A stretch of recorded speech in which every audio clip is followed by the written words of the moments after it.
আপনি মরে গেলেও এই একটি কথা কখনো কাউকে বলবেন না। কিন্তু কেন আর কোন কথাটি? সম্পূর্ণ ভিডিওটি দেখলে এই প্রশ্নের উত্তর আশা করি আপনি পেয়ে যাবেন। তাই ভিডিওটির শেষ পর্যন্ত থাকার অনুরোধ রইল। নমস্কার বন্ধুরা, প্রেরণা বাংলা মোটিভেশন চ্যানেলে সবাইকে আমন্ত্রণ জানাই। আশা করি সকলে ভালো আছেন, সুস্থ আছেন। আপনি যখন জীবনের জটিল সমস্যায় ঘিরে রয়েছেন, আপনি কি করবেন তা বুঝে উঠতে পারছেন না। সামনের সমস্ত পথ আপনার দৃষ্টিতে বন্ধ বলে মনে হচ্ছে আপনার কাছে। তখন আপনি দিশেহারা হয়ে আপনার আশেপাশের মানুষের কাছে আপনার মনের কথা বলছেন, আর মনে মনে ভাবছেন যে তারা হয়তো আপনাকে সাহায্য করবে, অথবা আপনার জীবনের জটিলতা থেকে বের হয়ে আসার কোনো না কোনো উপায় আপনাকে বলে দেবে। কিন্তু এটি আপনার সম্পূর্ণ ভুল ধারণা। নিজের সমস্যার কথা, নিজের দুঃখের কথা মরে গেলেও কখনো কাউকে বলবেন না, কারণ তারা আপনার কোনো সমস্যার সমাধান তো করতে পারবেই না। উল্টে আপনি লক্ষ্য করবেন যে তারা আপনাকে এড়িয়ে চলতে শুরু করেছে।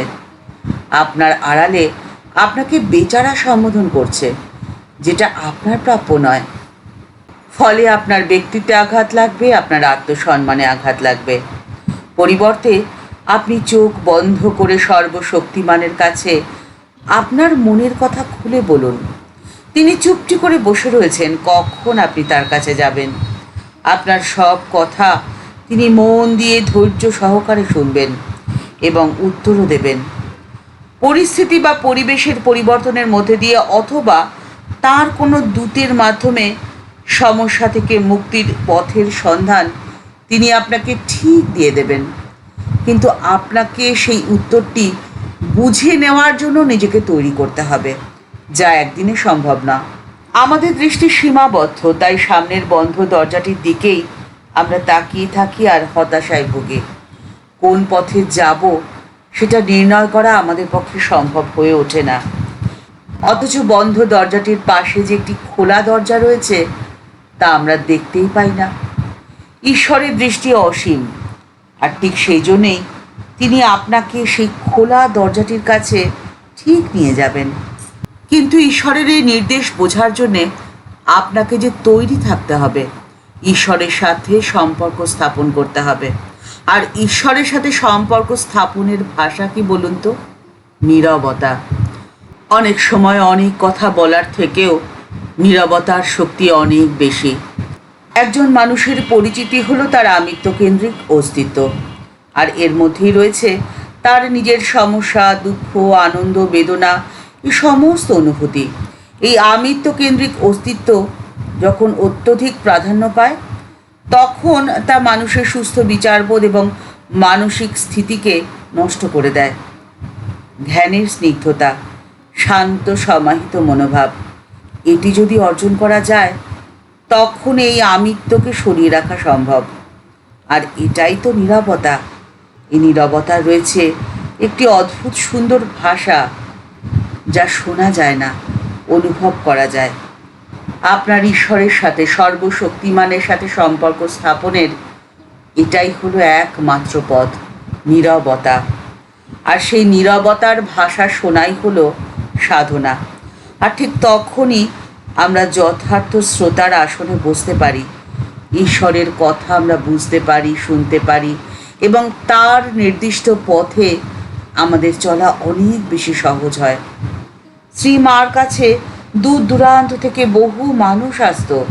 তিনি প্রত্যেককে নিজের মনে করে অত্যন্ত আন্তরিকতার সাথে মনোযোগ সহকারে সব কথা শুনতেন।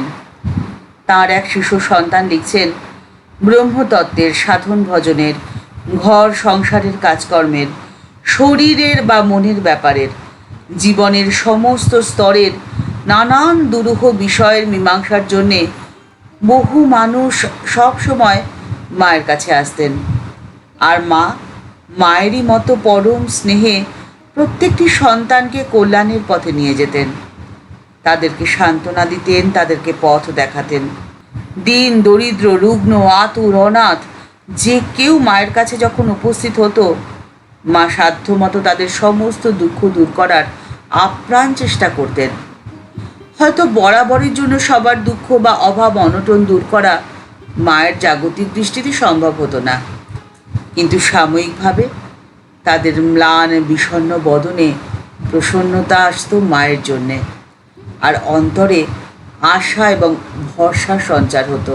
সমস্যা যতই জটিল হোক, মায়ের স্পর্শে সেই সমস্যা দূর হয়ে যেত। সাময়িকভাবে হয়তো তাদের মনে হতো যে সেই সমস্যার সমাধান হচ্ছে না, কিন্তু পরবর্তী সময় দেখা গেছে যে মায়ের দেখানো পথে চলে তাদের সমস্যার সমাধান হয়েছে খুব সহজভাবে। খুব সুন্দর জীবনযাপন করেছেন তারা। ঠাকুর ও মা অভিন্ন, এই কথা মা নিজ মুখে বারবার বলেছেন, এবং ঠাকুরও তাই মাকে বলে গেছিলেন যে তোমার ভেতরে আমি সূক্ষ্ম দেহে থাকব। আর এই ঠাকুর এবং মা সূক্ষ্ম দেহে আজও রয়েছেন, আজও বসে রয়েছেন আপনার সমস্ত কথা শোনার অপেক্ষায়। তাই আপনি দিগ্ভ্রান্ত না হয়ে তাদের কাছে নিজের সমস্ত দুঃখের কথা, সমস্ত সমস্যার কথা খুলে বলুন, তাহলে তারা আপনার সমস্যার সমাধান ঠিক করে দেবেন। এই বিশ্বাস আপনার মনের মধ্যে রাখতে হবে। আর আপনার মনে যদি এই বিশ্বাস অটুট থাকে, তাহলে আপনি আপনার সমস্যার কথা অন্য 5 জনকে তো বলে বেড়াবেন না। এর ফলে কিন্তু হিতে বিপরীত হতে পারে। একবার এক ব্যক্তি চোখের সমস্যার জন্য চশমার দোকানে গেছেন। দোকানি তাকে চশমা দিয়ে বললেন যে আপনি এই চশমাটি ব্যবহার করে দেখুন তো, আমি অনেক দিন ধরে ব্যবহার করছি, এই চশমাটিতে খুব ভালো দেখা যায়। তা আমার বাড়িতে আরেকটা চশমা রয়েছে, আর সেই জন্যে আপনি এটা নিয়ে যান। তা দোকানের কথা মতো সেই মানুষটি চশমা পরল, কিন্তু তার ক্ষেত্রে ফল হলো ঠিক উল্টো। চশমা ছাড়া তিনি যেমন দেখছিলেন, চশমা পরে তিনি আরও অস্পষ্ট দেখতে শুরু করলেন। এই কথা সে দোকানিকে বলায় দোকানি মানতে নারাজ। সে যে এত কাল ধরে দেখছে, এই চশমা দিয়ে সে স্পষ্ট দেখতে পারছে, সুতরাং তার বিশ্বাস যে অন্যেরাও এই চশমা দিয়েই স্পষ্ট দেখতে পাবে। আর ঠিক সেভাবেই আপনার সমস্যার কথা আপনি যখন 5 জনকে বলে বেড়াবেন, তারা তাদের মতো করে সমস্যার সমাধান আপনাকে বলবে, কিন্তু সেটা আপনার ক্ষেত্রে কতটা উচিত বা কতটা অনুচিত সেটা তারা কি করে বুঝবে বলুন তো। তাই এমনও হতে পারে তাদের দেখানো পথে চলে আপনি দিকভ্রষ্ট হয়ে গেলেন, সেই ব্যক্তির মতো চশমা পরে যিনি অস্পষ্ট দেখতে শুরু করেছিলেন। আর ঠিক সেই জন্যেই আপনি আর 5 জনের কাছে নয়, একমাত্র সর্বশক্তিমানের কাছে আপনার সমস্যার কথা বলুন। তিনি ঠিক বুঝে যাবেন যে আপনার জন্য কোনটি ঠিক হবে, আর ঠিক সেই পথটি তিনি আপনাকে বেছে দেবেন, যে পথে চললে আপনার জীবনের উন্নতি, আপনার জীবনের সফলতা সম্ভব। ঠাকুর মা ও স্বামীজির চরণে আভূমিলুণ্ঠিত প্রণাম জানিয়ে আজকের পর্ব এই পর্যন্তই। দেখা হচ্ছে পরের পর্বে। আজকের পর্বের উপস্থাপনা যদি আপনার ভালো লেগে থাকে, তাহলে লাইক বাটনটি প্রেস করে দিতে ভুলবেন না। আপনার মতামতটি কমেন্টস বক্সের মধ্যে জানালে আমাদের ভালো লাগবে। আপনি যদি এই চ্যানেলে নতুন এসে থাকেন, তাহলে চ্যানেলটিকে সাবস্ক্রাইব করে বেল বাটনটি ক্লিক করে দিয়ে অল বাটনটিতে ক্লিক করে দিতে পারেন। তাহলে এই চ্যানেলে ভিডিও আপলোড হওয়ার সাথে সাথেই আপনার কাছে নোটিফিকেশানটি চলে যাবে। আপনার এই ভিডিওটি যদি ভালো লেগে থাকে, তাহলে অনেকের মধ্যে শেয়ার করে দেওয়ার অনুরোধ রইল। আমাদের ভিডিওর নিচে একটি থ্যাঙ্কস অ্যাপের বাটন রয়েছে, সেই বাটনটিতে ক্লিক করে আপনার যেমন ইচ্ছে, যেভাবে ইচ্ছে আমাদের এই চ্যানেলটিকে এগিয়ে যেতে আপনি আমাদের পাশে থাকতেই পারেন। সবাই ভালো থাকবেন, সুস্থ থাকবেন। দেখা হচ্ছে পরের পর্বে। নমস্কার।